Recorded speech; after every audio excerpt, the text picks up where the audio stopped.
তিনার মায়ের পেটে 17 থেকে 18 মাস থেকে জিন্দা অবস্থায় দুনিয়াতে আবির্ভাব হয়েছে। সুবহানাল্লাহ। তার নাম বড় পীর আব্দুল কাদের জিলানী।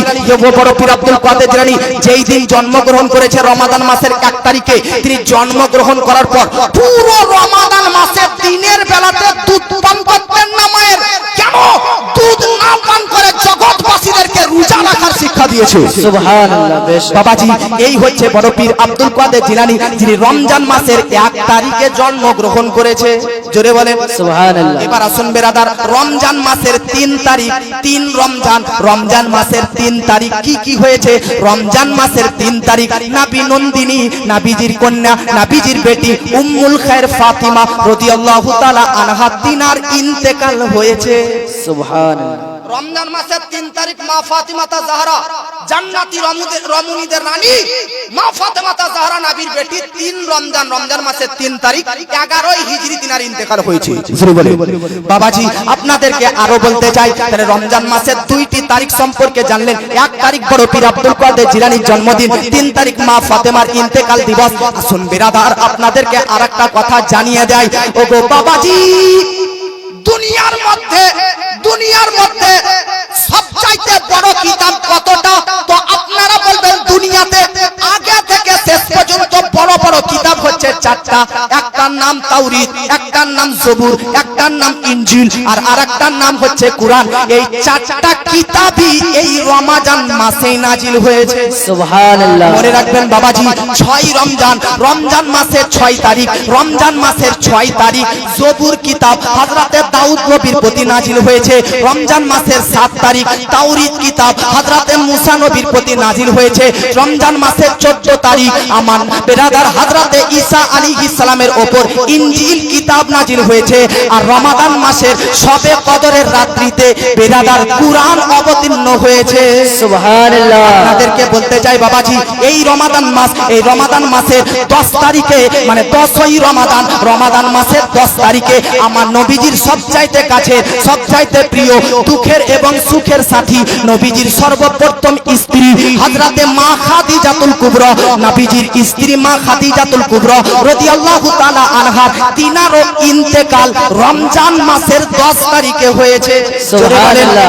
আপনাদেরকে বলতে চাই বাবাজি, শুধু তাই নয় বেরাদার, রমজান মাসের 15 তারিখ, 15ই রমজান, রমজান মাসের 15 তারিখ, রমজান মাসের 15 তারিখ হযরতে ইমাম হাসান, হযরতে ইমাম হাসান মুজতাবা রাদিয়াল্লাহু তাআলা আনহু, কে ইনি? যিনি মা ফাতিমার সন্তান ইমাম হোসেন রাদিয়াল্লাহু তাআলা আনহুর বড় ভাই, হযরতে আলীর বড় সন্তান ইমাম হাসান রাদিয়াল্লাহু তাআলা আনহু, তিনি রমজান মাসের 15 তারিখে জন্মগ্রহণ করেছে। সুবহানাল্লাহ। আর মহব্বতে বলেন, হাসান হোসেন নবীর প্যারা, আর মা ফাতিমার নয়ন তারা। হাসান হোসেন নবীর প্যারা, আর মা ফাতিমার নয়ন তারা। হাসান হোসেন মা ফাতিমা জান্নাতি বুলবুল, এদের গুণগান করে গেছেন মুহাম্মদ রাসূল। হাসান হোসেন নবীর প্যারা, কুরআনকে ধরে রাখো সিনায়, আহলে বায়াতকে রাখো মনের কাবায়। কুরআনকে ধরে রাখো সিনায়, আহলে বায়াতকে রাখো মনের কাবায়। আহলে বায়াতের মুহাব্বতে থাকবে তুমি আরশে পাকের ছায়ায়। মানলে আহলে বায়াত পাবে শাফাআত, মানলে আহলে বায়াত পাবে শাফাআত, জান্নাতি হবে ওগো তারা। হাসান হোসেন নবীর প্যারা, আর মা ফাতিমার নয়ন তারা। হাসান হোসেন মা ফাতিমা জান্নাতি বুলবুল, এদের গুণগান করে গেছেন মুহাম্মদ রাসূল। হাসান হোসেন নবীর প্যারা।